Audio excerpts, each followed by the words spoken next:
Sam and Zoe, obviously, like you may not know, but they're partners, and there's me in the middle. There's us three, you know, looking good, branded up the wazoo, and so we're essentially a threesome, and we get along quite well together. And there's also my lovely wife Nicola, who is here somewhere. She's the fourth partner. There she is, beautiful. She's helped us a lot. Oh, there she is. And she's definitely been a big help getting the magazine published. So that's the end of our talk. So I guess where we came from was we wanted to do something kind of interesting together. I mean, Zoe and I had a conversation, a late night drunken conversation at Rakino's last year after Semi-Permanent, and just seeing all those inspirational speakers and what they'd done outside of their own practice was something that we wanted to do. And so we thought, well, Pro Design is not here anymore. You know, it's gone belly up, and so maybe there was something that we could do together. You know, like the three of us. You know, contribute to design culture in some way, you know, outside of work, and just have the opportunity to do something for ourselves, which is kind of nice to have a bit of control over what you're doing. And we've got no clients, we've just got ourselves, and we can just please ourselves. So we thought, well, let's do some ink on paper, you know, and that was what we were all quite keen to do. And so the idea was that we wanted to see what the inside of a studio looked like, because we all work in a studio and we've all seen the work that a lot of these studios have done that we've put in the magazine, and we just wanted to see a little bit of where all that work came from, you know, because you can go online these days and you can see all the work. You know, you can go to the websites, you can go to the blogs, and you can read the other magazines. I mean, there's like, how many other magazines are there? Like, you know, there's Process Journal, Creative Review, or iMagazine, and so, you know, we've seen Kessels and Paint, we create, you know, we've got two of their books at work, you know. We've seen Stefan Stadmeister's work since we were at university. You know, I've seen Paul Hardigan's work. I've seen this at the International Office. But you can go onto their websites and you can see all this stuff, and it's all really cool. But, you know, where does it come from? What does their studio look like? So essentially we just wanted to sort of pop the hood and you know, just have a bit of a gander. So we sat down at El Forno, all three of us, the threesome, some coffee, and we came up, you know, sort of developed this idea of making places. You know, can we just have a look inside and just kind of but we kind of want people to, we didn't have a lot of money, we didn't have any money at this stage, so we needed to come up with some sort of concept which was a self-generating kind of system. So we just sort of thought, well, we'll just let all the contributors do the work for us, and you know, contribute the work themselves. So we pitched this idea to Kathy at the Designers Institute, which I think we're all members of the Designers Institute. And any of you guys out there who aren't a member of the Designers Institute, you should be. And I mean, it's really, really useful for designers to have a voice, and not just within in helping create a community, but, you know, having a voice within, you know, government lobbying and all that kind of stuff. So anyway, so sign up.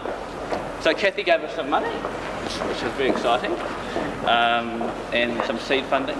Yeah, we just kind of that sketch, if you like, that's all we had at that stage, and just explain the idea to Kathy. And Vince had previously been supportive of Pro Design, whatever way, and so that they could kind of see the whole as well. And she just got it. It was awesome, to be honest. Like, she totally understood where we were coming from, laid some money on the table, and that's what we needed. Without that, it wouldn't have happened, or we would have, I don't know. But anyway, it was fantastic that support that the Design Institute gave us. Because we're pretty naive about it all. I mean, we've specified jobs for clients, but we hadn't really realised how much it cost to actually produce something yourselves. You know, so for example, we spent a long time mucking around trying to find a typeface, and then when you actually have to pay for it with your own credit card, company credit card, it sort of becomes a whole different story. It's kind of the first thing we did once we had some money in our pocket. We went out and bought this really expensive typeface, but how much it's going to cost, and we spent a few days kind of umming and ahhing, really only with one weight. Could we design this whole magazine in bold? Yep, we could. Convinced ourselves. So we bought this typeface with our own credit card, and then when it downloaded, it had this backslant version as well, and it was just really exciting. We kind of got 2 for 1, and we'd never seen a backslant, a laid back, reclining font. So the typeface is everywhere. We've used it on the masthead, and but we might change it. We might change the next issue maybe. Yeah. For another typeface. Yeah. But so that's the magazine. That's the last. So then, the kind of designing started to happen, if you like, and the masthead obviously generated quite a bit of debate once we'd settled on this typeface, but there was one particular Sunday afternoon where there was a good couple of hours of debate between me and Clem over the kerning of this thing, and it kind of reflected the whole design process of this whole magazine, to be honest. It was Clem and I kind of going at this over every little decision, and Sam would just come in and go, boom, we've had enough, this is it, that's the decision. Cool, okay, cool. So, But we did pretty well though. You put 3 designers in the room, they're trying there's going to be debates about, that's too far away from the eye. How angled should this box be? 20 degrees. Yeah. But we're happy with this angle. Yeah. Are you happy with that angle now, Sam? Yeah. Cool. There were a few occasions where we kind of, through the design process, we were like working together, and then I would just say, no, just delete it. That's just not good enough. And then I'm like, yeah, that's good. No, don't do it. So it was quite a sort of a free-flowing process, between the 3 of us. And if you've seen the magazine, that's obviously the cover. And the whole kind of idea, I guess, was we weren't going to be framing up photos of the magazine to construct some kind of story or anything. We wanted just to let them speak as the studios presented them. We weren't regrading them to make them look how we wanted them to look or anything. And so in the same kind of vein, the cover did highlight one studio of the better photo of one space. So I kind of set up this blank canvas, I guess, framework for the rest of the magazine, which was about making places. Tagline. So I guess what the first part of the process was is we had to kind of put together a bit of a hit list of studios and designers, artists who we wanted to talk to, so we didn't start to hassle them, and we just thought, like, why don't we just had this philosophy is like, you don't ask, you don't get, so why don't we just ask all these famous people from around the world, Finn Creative, Kevin Finn used to be the creative director at Saatchi Design in Sydney, and Studio Alexander. Well, we didn't have to really go that far to ask those guys. Kessels and Kramer, they were speaking at the conference at Weekend Create, and we decided we needed to have a timeline for this project. We needed to have a deadline, we needed to work to something. So we thought, well, let's work to producing a magazine to launch at the Weekend Create conference. And one of the great things about that conference was that they were just really John and Jade, they were really excited about people creating their own projects and being part of that sort of creative festival, which I thought was awesome, which is something a little bit different from previous creative conferences that we've had here. So we just thought it would be a great link if Kessels and Kramer were in the magazine. I'm a huge fan. At Oakwood, we're a huge fan of Kessels and Kramer's work. And they were nice people, They were the first people to get back to us. Yeah, it's quite funny actually, because we, Studio Alexander, we went in and took some photos, and it's all quite kind of humbled. And the response we got from Kessels Kramer was, we have forwarded your request on to our PR department. The big guys. I thought we'd never hear anything back. Yeah. But everyone came to the party. Paul Hardigan, local Auckland artist, very well known neon artist. He's got that great big work down at the Auckland Business School, or just down on Simon Street. That the big brain kind of neon. Cool old school dude. Landau Paris, one of the biggest design agencies in the world. The international office, these guys are awesome. They're down in Wellington, and they're just two guys super passionate about typography, and they're very good friends with Chris Salisbury. They make fantastic international work. Stagemeister one up. I mean, why don't we just ask Stagemeister? Isn't he in Bali? Is he in Bali this year? He's in Bali. In Bali. Dominic Hofstede, awesome designer from Melbourne, great studio.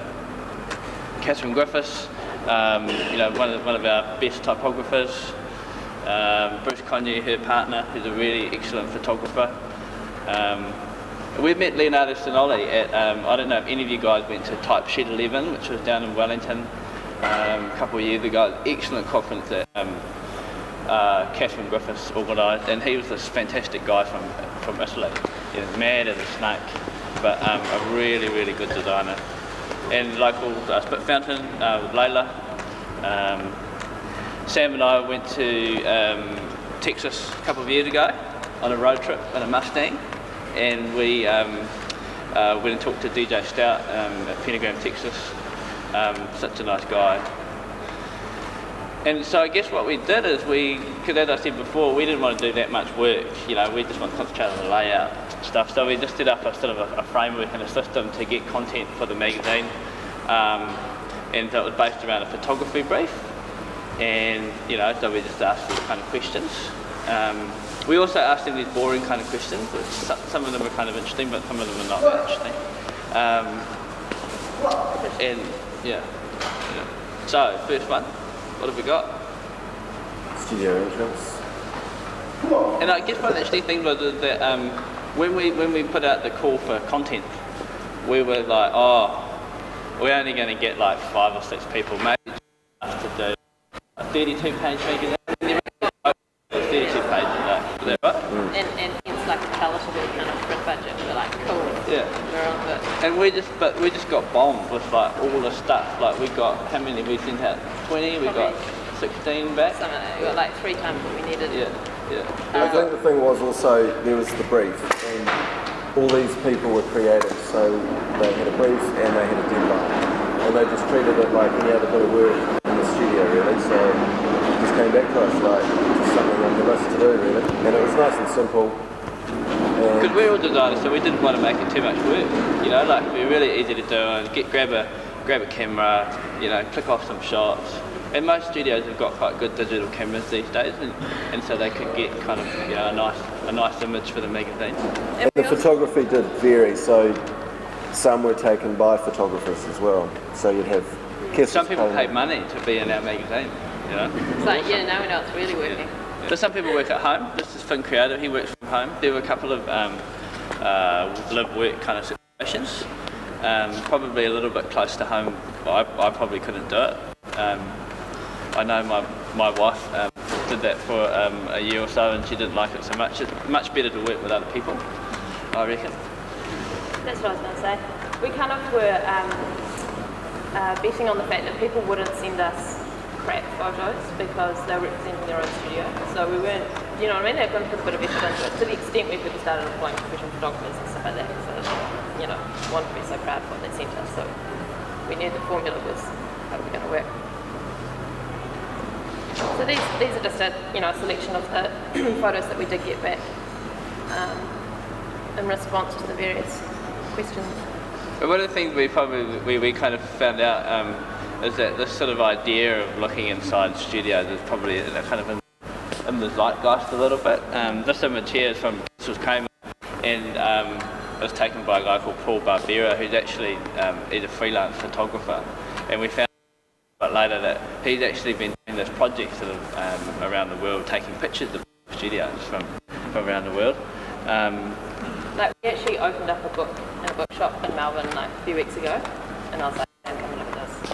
And it was just page after page of the exact same photos that he'd sent us. Yeah. We were like, damn it, but you've got to, it obviously is in the zeitgeist. It's a good thing. People are wanting to, people are interested in that kind of thing at the moment, so. And I guess this issue of the magazine is is kind of the beta version, and we want to have a little bit more content, a little bit more detail, a bit more kind of an analytical kind of stuff. We've actually got Emma Parnell, some of you may know her, works at Cowan Design. She is our foreign correspondent at the moment. She's writing some stories about a couple of studios in London. So we're going to have a bit more sort of developed content for issue 2. And we already have enough content for issue 2, Like we've got, loads. What happened was we obviously got all this content back, and we designed up this beautiful 120-page kind of novel. And then we went off to get some quotes and see what we could get for our, little token amount that we got from the Designers Institute. And there was just no way in hell that we were printing 120 pages, so it's kind of like cut in the middle, 64 pages, but hence why we've got issue 2 sitting there, ready to go. Wish we find the money, eh? Yeah, we got to sell issue 1 first. Yeah. Does anyone knows any any potential advertisers? Send them our way. Yeah. But I think it'd be much easier to get advertising this time because we've actually got something to show. And before we just had, we're just 3 geezers with an idea like, we're going to do the magazine. So it might be a little bit easier. And it's going well. Like we've just signed a distribution deal with MagMag, who put it through Mag Nation and all the specialist magazine stores throughout the country, and also into Borders and Workboards and things like that. So we actually don't have that many left from the first issue. But one of the things we found out with this, just from the content that we got through, is that there's lots of really interesting books in design studios, like folk erotica. This is Paul Hardigan's bookshelf, and obviously he's very interested in pop culture. So books are very important, and this is Genevieve Allison that lives in New York. She writes for Art Forum. Is a very good artist in her own right. She has some very heavy reading there. Roland Barthes, some postmodern theory. This is Landor in Paris. There's a few books also that always crop up that we've seen many times over. There is a, yeah. There should be a feature on that.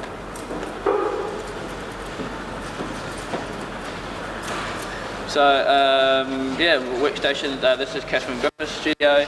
Bruce Cognuto actually working from a very, very small studio in Wellington. They're good mates with Ian Athfield, and I don't know if some of you know, he's got that huge house in Kandala. Could be, overlooking the motorway. Yeah, overlooking the motorway, and they were just living, they were a commune there. They're a very small little space. They're building a studio in Karikari at the moment, so we'll feature them in an upcoming issue, hopefully, with progress shots. DJ Stout with a, what's that, like an antelope or something? Jackalope, yeah. I guess some studios are quite sort of humble places sometimes. Very tidy. I don't know if Layla works like that all the time. I know my desk doesn't look like that. It's Paul Hardigan working on his neons. He has a fantastic studio in Grey Lynn. It's kind of his life is there, and it's just such a cool space. He spent a long time on these images with Stuart Page, a very good friend of his, and it really shows in the images. It's Leonardo Sinoli. He works from home too, and he lives in Turin. He does a lot of posters, a lot of posters on the little computer, and again, very humble, very low key, very relaxed place. He doesn't have time to clean up too much. No. Some studios are so considered in their kind of interior design masterpieces and an extension of people's, vision and whatnot. And some designers have never stopped to give it one second of thought, and they've just sat down and worked and produced brilliant work still. But it's just interesting to see the difference. I guess there's some interesting, there were some commonalities that we saw through some of the images we got back. A lot of people sit on these task chairs. Herman Miller, and we sit on the Miller Alt group. They're very, very comfortable. And you don't get too comfortable though, do you? You always have to kind of do some work. Yeah. This is at Kevin Finn's house, comfortable chair. And I guess, with just looking at the view that some of these studios have, they're quite interesting.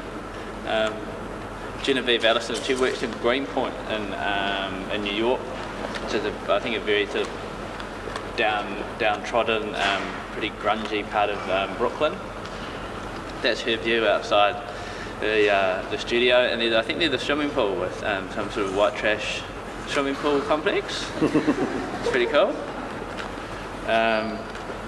This is Leonardo's view while thinking.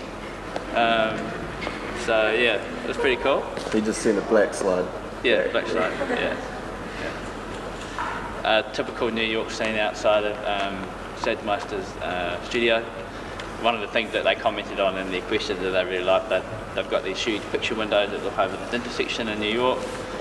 And that to me looks like New York, part of it all.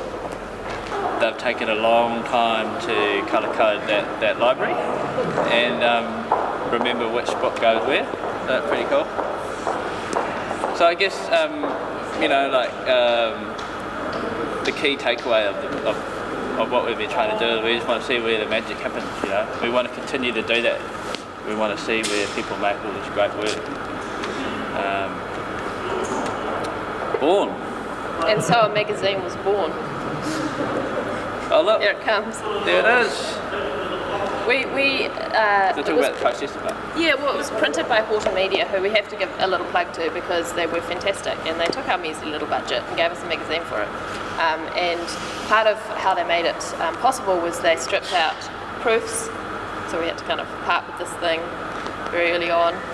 We weren't allowed an official press pass, so Sam just snuck in there and he promised not to say anything or make any comment about what was coming off. So that's how we got the shots.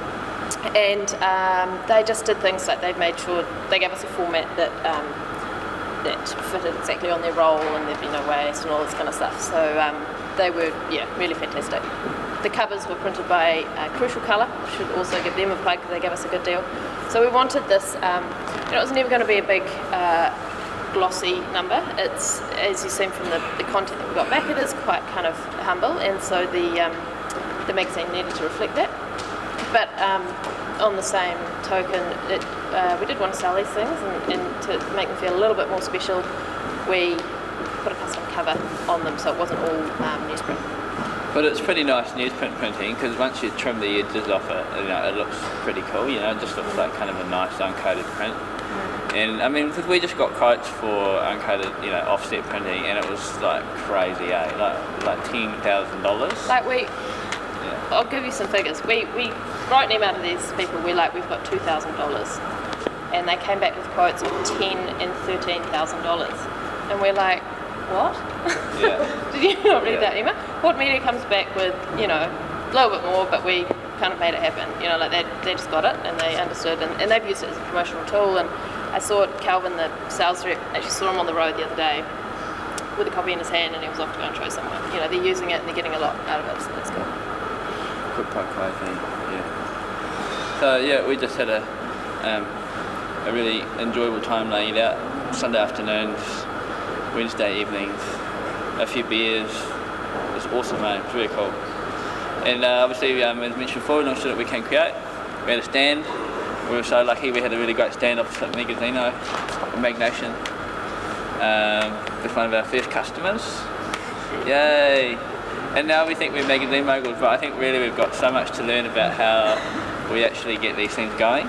Because I guess the trickiest thing is like you have the idea and you actually go do it, but how do you make it a self-sustaining project? And so that's our task for the next sort of couple of months, is to go around, get some advertising. I mean, Andy would know a lot about how to run the magazine. We should pick his brain. But I mean, we've started something and we want to keep it going, and we want to do it as a quarterly project, and then see what happens. See what we can do with it. Thank you.